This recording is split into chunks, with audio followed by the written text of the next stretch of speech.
Ladakh sector in the last year and a half. And here in Ladakh, the Indian and Chinese armies have been in a standoff position for more than a year now, sir.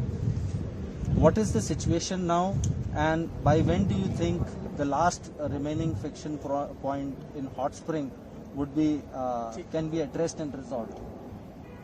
The situation now over the last 6 months or so has been quite normal.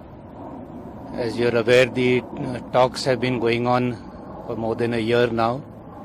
We had the 12th round of talks last month, and we are hopeful to have the 13th round of talks very soon, perhaps as soon as next week, that is the second week of October.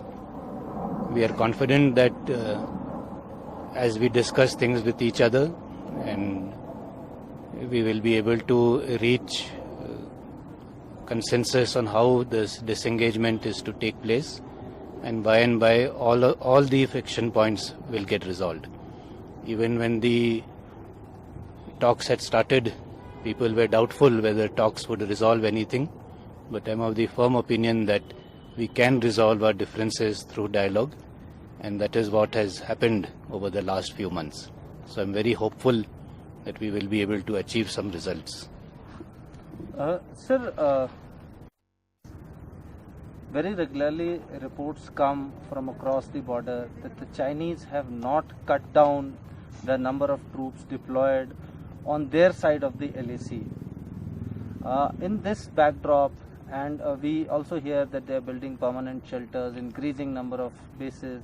In this backdrop, sir, how strongly are we prepared, and can any adversary ever try to be aggressive in this region, with now Indian Army also increasing its strength in this region, sir?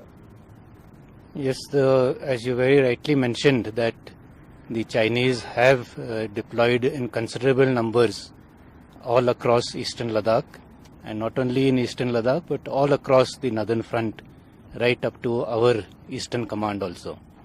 So definitely there has been an increase in their deployment in the forward areas, which remains of course a matter of concern for us.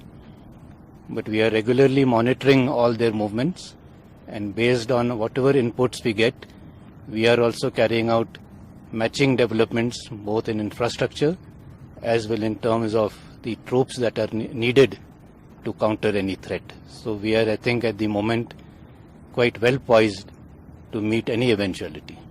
And no